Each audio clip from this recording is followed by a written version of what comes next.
So, have you ever tried to talk to your autistic tween about puberty, bodies, privacy, consent, or sex, and just thought, okay, that did not go how I thought I would? Maybe they went quiet. Maybe they walked off. Maybe they said, I know, and shut it down.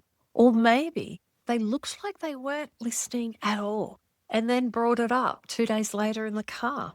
If that sounds familiar, you're not doing anything wrong.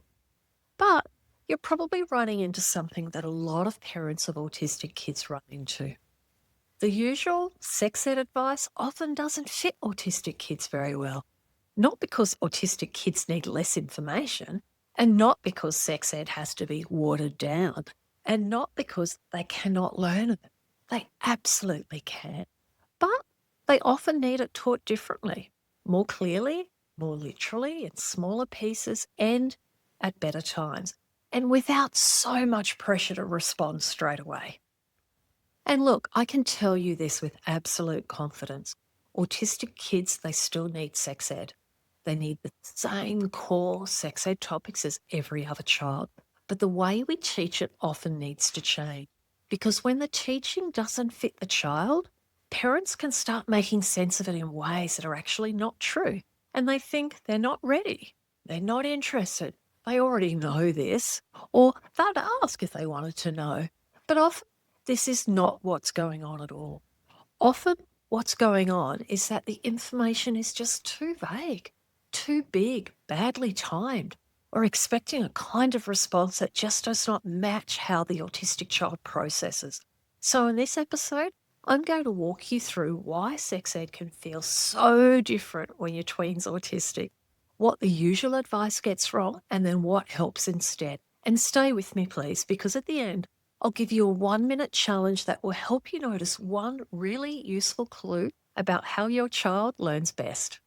What if talking to your tween about sex felt cringe-free and more natural? Welcome to Sex Ed for Tween Parents, where sex ed stays real. This season, we're focusing on autistic tween and what helps sex ed actually land. I'm CATH HAKANSON, sex educator, autistic ADHD mum, and I'm here to help you move from panic and pressure to sex ed that's just bloody effective. The first thing I want to say is this. Sex ed feels different when your tween is autistic because autistic kids often learn differently. And that is it. It's not because they need babying. It's not because they're behind. And it's not because sex ed has to become some huge, complicated thing. It's usually much simpler than that. Same topics, but different teaching. And that's the difference. Your autistic tween, they still need to learn about puberty. And they still need to learn about consent, as well as learn about privacy, body boundaries, relationships, the changes that will happen to their body, safety, and what to do if something feels confusing or wrong. None of that changes. What changes, though, is how we teach it. Because a lot of sex ed advice is built around a very neurotypical idea of how kids learn. And it assumes your child will sit still, switch attention easily, cope with a big conversation, understand vague language, ask questions in the moment, and show you that they understood. And a lot of autistic kids, they just don't learn like that.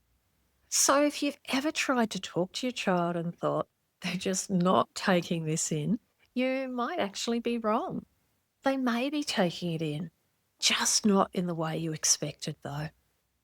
And that matters more than most parents realise. Because when autistic kids are given vague information, they're often expected to fill in the gaps themselves. And that is where things can go wrong. So let me give you a really simple example. So if you say, be appropriate, what the heck does that actually mean? Appropriate where? With who? For how long? At what age and in what setting and what's the rule? It's just not clear. Or if you say something like, we'll talk about sex later. Well, what does later mean? Next year? Next month? Tonight? After puberty starts? After they hear something at school? After they see something online? Again, it's just not clear. And autistic kids often need more clarity, not less. A lot of them do better when the language is direct. The rule is very clear and the meaning is not hidden. So instead of be appropriate, you might need talking about masturbation is okay with me, but touching your genitals happens in private, like in your bedroom or our bathroom with the door shut. That is clearer and it gives the actual rule as well. Doesn't rely on guessing. And that is one big reason that sex ed can feel different with autistic tweens. The second reason is timing. A lot of parents think if they finally get a chance to bring something up, that they need to do it right then. And look, I get that. I really do. You think, if I don't do it now, I'll lose my nerve, or I've got to grab the moment because they look like they might respond. But with autistic kids, timing matters a lot. If they're tired, focused on something else, if they're overloaded, hungry, annoyed, or already at capacity, that information might not land. And that doesn't mean that they're not capable of understanding it. It just means that the timing's off. And this is where parents can really misread what's happening, where they think they shut it down. They don't want to know. They're not interested. They're not mature enough. But sometimes it's just something as simple as wrong time, too much language, too much pressure, or just too much happening in their body or the environment around them for learning to happen properly. And a lot of autistic kids, they process quietly, later, or sideways. They might not ask questions while you're talking. They might not look engaged. They might not even look at you. And then later, when they're in the bath, building Lego, or lying in bed, or sitting next to you in the car, they suddenly ask you something really specific. And that doesn't mean that that first conversation failed. It usually means that that's how their processing works. And once you understand that, you stop expecting immediate feedback as proof that they've learned something. And that is a huge shift. Now, the third reason sex ed feels different is because one big talk often does not work very well with autistic tweens. Honestly, doesn't work that well for lots of kids, but it especially does not work for many autistic kids. Too much information at once can feel overwhelming, and too much emotional weight can also feel overwhelming. Too much eye contact, too much pressure, too much expectation to reply, all of that can get in the way. So when parents sit down thinking, right, today we're finally going to cover puberty, sex, consent, porn, privacy, and relationships, it can backfire. Not because the child can't learn it, but because that is just too much in one go. What usually works better is small conversations. Short, clear, specific, one topic at a time. So instead of doing one massive talk about puberty, you might say, puberty means that your body will change as you get older. Today, I just want to talk about body hair and deodorant. And that is enough. Or you might do something like, consent means your body belongs to you and other people do not get to touch it because you froze or because you didn't know what to say. And that's enough. Or you could say something like, if you ever see something online about sex that confuses you, you can tell me about it. You don't need the right words. You won't get in trouble. You can talk to me. And that is enough too. And that's what I want parents to understand. This is not about making sex ed harder because your child is autistic.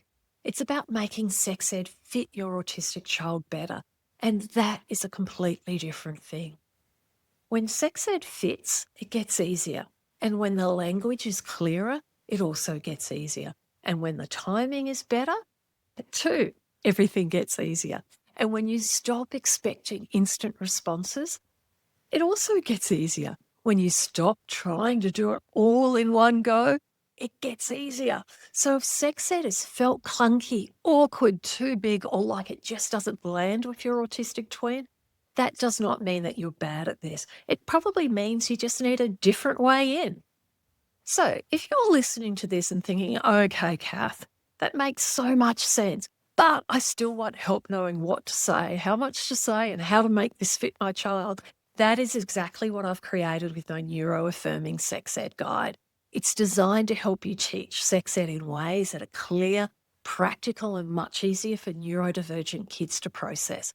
So we're talking about bodies, puberty, privacy, consent, boundaries, safety, all of it, but taught in a way that doesn't rely on guessing, pressure, or one giant talk. If that's what needs, you can go and grab it at neuro-affirmingsexed.com or just click the link below in the show notes. Because you do not need more generic sex ed advice. You need advice that actually fits your autistic child. Now, here's your 1 minute challenge for today. I want you to notice one sign that tells you how your child learns best. Just one. Maybe they go quiet and process. Maybe they ask questions long after the conversation. Or maybe they listen better when they're not looking at you, like driving in the car. Maybe side-by-side chats work best, better than face-to-face ones. Maybe they need loads of detail. Maybe they need time before they can take anything in. Just notice it. Because once you notice how your child learns, you can start teaching sex ed in a way that fits them better. And that changes everything. You do not need to do this perfectly, and you do not need one amazing talk. You also don't need to force it. You just need to start making sex ed clearer, calmer, and easier for your child to access, one small conversation at a time. Thanks for joining me for this first episode of Sex Ed for Tween Parents, the autistic version. And if this episode helped, I'd love it if you left a quick review. It just helps more parents find the podcast and realise that they're not the only ones trying to work this out. And don't forget to grab your neuro-affirming sex ed guide at neuro-affirmingsexed.com or in the show notes below. And next episode, we're going to be talking about why parents of autistic tweens often feel more anxious about sex ed and how that anxiety can quietly get in the way.